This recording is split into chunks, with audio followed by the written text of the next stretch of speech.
Iran పైన Israel అలాగే America ఒక స్కూల్ పైన ఎలా అయితే దాడి చేస్తుందో ఆ విషయం కాస్త ఇతర దేశ ప్రజల్లో కూడా చాలా బాధ కలిగిస్తుంది. అసలు ఆ విషయం ఏంటి, ఎలా జరిగింది అనే దాని గురించి క్లియర్గా నేను చెప్పేందుకు ప్రయత్నిస్తాను. ఇప్పుడు ఏదైతే ఇజ్రాయెల్కి అలాగే ఇరాన్కి అమెరికాకి ఒక యుద్ధం జరుగుతుందో ఆ యుద్ధ నేపథ్యంలో అమెరికాకి సంబంధించిన ఒక మిసైల్ వెళ్ళి ఇరాన్ మినాబ్ సిటీ అనే ఒక పట్టణంలో ఒక స్కూల్ ఉంది, షాజా తైబ్ స్కూల్, ఒక ఎలిమెంటరీ స్కూల్లో ఆ స్కూల్ పైన ఆ మిసైల్ వెళ్ళి పడింది. దాని తర్వాత ఆ స్కూల్లో ఉన్న చాలా మంది విద్యార్థులు అలాగే టీచర్స్ వీళ్ళందరూ కూడా స్పాట్ లోనే చనిపోయారు. చనిపోయిన తర్వాత వాళ్ళ అంటే వాళ్ళ బాడీస్ కూడా ఎక్కడ కూడా దొరకలేదు. మొత్తం కూడా మాంసం ముద్దలా అయిపోయింది మిసైల్ ఎఫెక్ట్ కి, ఆ మంటలకి మొత్తం కూడా. తర్వాత వాళ్ళ పేరెంట్స్ వెళ్ళి అలాగే అక్కడ రెస్క్యూ సిబ్బంది కూడా వెళ్ళి వాళ్ళందరికీ వెలికి తీసి బయటికి ఆ ప్రయత్నం కూడా జరిగింది. కానీ అసలు ఎవరు ఎవరిని గుర్తుపట్టలేనంతగా ఉంది. తల్లిదండ్రులు కూడా వాళ్ళ పిల్లల్ని గుర్తుపట్టలేనంతగా అక్కడ అంత భయంకరమైన దాడి జరిగింది. అయితే ఎప్పుడైతే ఇలా దాడి జరిగిందో ఇరాన్ మిసైల్ మిస్ఫైర్ అయ్యి అక్కడే స్కూల్ పైన పడింది అని ట్రంప్ వ్యాఖ్యలు చేశారు. అలాగే అమెరికాకి సంబంధించిన సైనిక సిబ్బంది కూడా అదే రకంగా వ్యాఖ్యలు చేశారు. కానీ అదంతా కూడా అబద్ధం. నిజంగా ఆ మిసైల్ ఇజ్రాయెల్ కూడా కాదు, ఇరాన్ కూడా కాదు, ఆ మిసైల్ అమెరికాదని రీసెంట్ గా బెల్లింగ్ క్యాట్ అనే ఒక సంస్థ, నెదర్లాండ్స్ కి సంబంధించిన సంస్థ, దానికి సంబంధించిన ఆ వెపానికి సంబంధించిన డీటెయిల్స్ తో సహా అన్ని కూడా బయట పెట్టారు. ఇప్పుడు దాని గురించి నేను క్లియర్ గా చెప్పేందుకు ప్రయత్నిస్తా. రీసెంట్ గా దీని గురించి ఇరాన్ లో ఒక మ్యాగజైన్ కూడా వేశారు, ఇరాన్ టైమ్స్ మ్యాగజైన్ లో కూడా దీని గురించి ఒక విషయాన్ని కూడా తెలియజేసే ప్రయత్నం చేశారు. Trump look them in the ice అనే ఒక టైటిల్ పెట్టారు.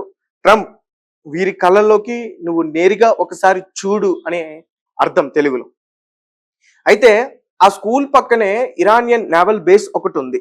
అది యుఎస్ టార్గెట్ చేసింది దానిపైన అటాక్ చేయాలని చెప్పి. కానీ ఆ టార్గెట్ మిస్ఫైర్ అయ్యి ఈ స్కూల్ పైన పడింది. సో దాని గురించి కూడా క్లియర్ గా చెప్తా. ఆ మిసైల్ పేరు టోమాహాక్ క్రూయజ్. ఆ మిసైల్స్ కేవలం అమెరికా దగ్గర మాత్రమే ఉన్నాయంట, ఇంకా వేరే దేశాలు ఎవరి దగ్గర కూడా లేవు. ఆ మిసైల్ అమెరికాకి చెందింది. అమెరికా ఆ నేవల్ బేస్ పైన అటాక్ చేస్తే ఇది వచ్చి మిస్ఫైర్ అయ్యి స్కూల్ పైన పడింది. కానీ వాళ్ళు ఇరాన్ వాళ్ళే ఆ పిల్లలు చనిపోయారంటూ తప్పుడు వ్యాఖ్యలు చేస్తున్నారని చెప్పి ఏదైతే నెదర్లాండ్స్ కి సంబంధించిన బెల్లింగ్ క్యాంట్ ఇండిపెండెంట్ రీసెర్చ్ జర్నలిజం ఆ సంస్థ ఉందో దానికి సంబంధించిన డీటెయిల్స్ అన్ని కూడా బయట పెట్టారు. దగ్గరగా 165 నుంచి 170 మంది వరకు కూడా స్పాట్ లో ప్రాణాలు విడిచారు. ఆ విజువల్స్ అన్ని కూడా మేము చూపించలేము, కానీ ఇదంతా కూడా వాస్తవం. ఎందుకంటే ఇతర దేశాలు కూడా ఇక్కడ ఏదైతే జరిగిందో ఆ దాడిని చాలా వరకు కూడా ఖండించారు. ఇరాన్ లో కూడా చాలా మంది దీని గురించి గట్టిగానే మాట్లాడే ప్రయత్నం చేశారు. దీనికి సంబంధించి మేము కక్ష తీర్చుకుంటాం అంటూ కూడా తెలియజేశారు. అలాగే ఇజ్రాయెల్లో కూడా ఎవరైతే ఇక్కడ చనిపోయారో ఇరాన్ లో కొంతమంది బాలికలు, వారికి నివాళులు కూడా అర్పించారు. ముఖ్యంగా సారా నెతన్యాహు, ఎవరైతే బెంజమిన్ నెతన్యాహు వైఫ్ ఉందో సారా నెతన్యాహు, ఆమె కూడా దీని గురించి ఇన్స్టాగ్రామ్ లో పోస్ట్ పెట్టి ఆమె కూడా చాలా బాధపడింది. మహిళా దినోత్సవం రోజు కూడా ఈ ఇన్సిడెంట్ ను గుర్తు చేసుకుంటూ ఆమె చాలా బాధపడింది. ఒకసారి దాన్ని కూడా మీరు చూసే ప్రయత్నం చేయండి. ఎందుకంటే ఇంతకు ముందు కూడా నేను చాలా సార్లు డే బై డే పెడుతున్న పోస్టుల గురించి, దానికి సంబంధించిన వివరాల గురించి నేను చెప్పాను. ఒకసారి దాన్ని కూడా మీరు వీలైతే చూసేందుకు ప్రయత్నించండి. సో ఇది జరిగింది. ట్రంప్ మూర్ఖత్వం వల్ల, ట్రంప్ రాక్షసత్వం వల్ల 175 మంది స్పాట్ లో చనిపోయారు. 170 మంది, 165 నుంచి 170 వరకు కూడా ఒక మిసైల్ మిస్ఫైర్ అవడం వల్ల చనిపోయారు. దీనికి కారణం ట్రంప్. మరి అమెరికా మిసైల్స్ చాలా ఎగ్జాక్ట్ గా ఉంటే, చాలా ఎగ్జాక్ట్ గా టార్గెట్ ని ఫినిష్ చేస్తే ఈ రకంగా చాలా మంది చెప్తారు. ఒక రకంగా అది ఇబ్బందే వాళ్ళకి, ఇంకొక రకంగా ఇది కూడా ఇబ్బంది. అయితే ఈ విషయాన్ని అంతా కూడా క్లియర్ గా ఇన్ఫర్మేషన్ తో సహా బయట పెట్టింది ట్రావర్ బాలు. ఇతను ఒక రీసెర్చర్. ఇతను దీనికి సంబంధించిన డీటెయిల్స్ అన్ని కూడా కలెక్ట్ చేసి బయట పెట్టాడు. దాని తర్వాత టెహ్రాన్ టైమ్స్ ఏదైతే మ్యాగజైన్ లో ఉందో ఆ పత్రికలో ఈరోజు దానికి సంబంధించిన విషయాలన్నీ కూడా బయటపడ్డాయి. మరి ఇంకా మీరు ట్రంప్ని సపోర్ట్ చేస్తారా? ఇట్లాంటి దాడులు జరిగినప్పుడు కూడా ట్రంప్ని సపోర్ట్ చేస్తారా? వాళ్ళకి కావాల్సింది ఏంటి? ఇరాన్ని న్యూక్లియర్ వెపన్ డెవలప్ చేయకుండా అది ఆపగలగాలి. మాక్సిమం దాన్ని ఆపగలిగారు. ఇంకొకటి ఐతుల్లా అలీ ఖమేనీని చంపాలనుకున్నారు, అతన్ని హతమార్చి చంపేశారు. ఇంకా టెహరాన్లో ఇంకా వేరే వేరే ప్రాంతాల్లో కూడా మిసైల్స్ తోటి అటాక్ చేసి టెహరాన్ ఆ ప్రాంతంలో కూడా మళ్ళీ అటాక్స్ చేసి అమాయకమైన ప్రజల్ని ఇబ్బంది పెడుతున్నారు. ఇప్పటి వరకు మృతుల సంఖ్య 2000కు పైగానే చేరుకుంది. అండ్ కాలు చేతులు వాటికి గాయాలయ్యి దగ్గరగా 1500 మంది ఉన్నారు. అంటే వాళ్ళు చెప్పిన న్యూస్. కానీ నాకు తెలిసి ఇంకా ఎక్కువగా ఒక 10,000 మంది వరకు కూడా ఈ యుద్ధం వల్ల చాలా మంది ఇబ్బంది పడే పరిస్థితి అయితే ఉంది.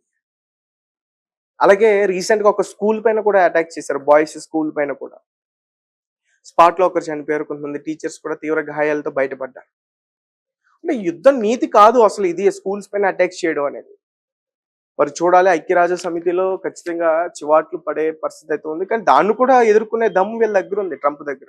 సో ట్రంప్ ఏదైతే ఇట్లాంటి మూర్ఖత్వాన్ని ప్రదర్శిస్తున్నాడో దాన్ని మీరు సపోర్ట్ చేస్తారా?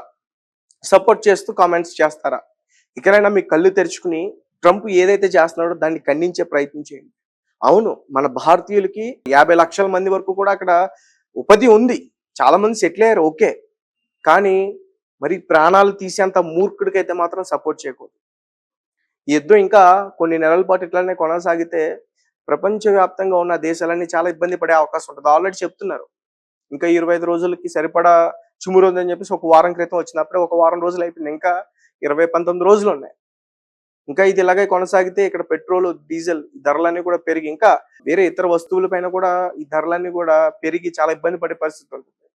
యుద్ధం ఆపాలని చూస్తున్నారు. యుద్ధంలో దిగి మొత్తం కూడా రష్యా, చైనా, కిమ్ సంబంధించిన నార్త్ కొరియా వీళ్ళందరూ కూడా ఇన్వాల్వ్ అయిపోయి యుద్ధం పెద్ద చేయాలని చూడట్లే.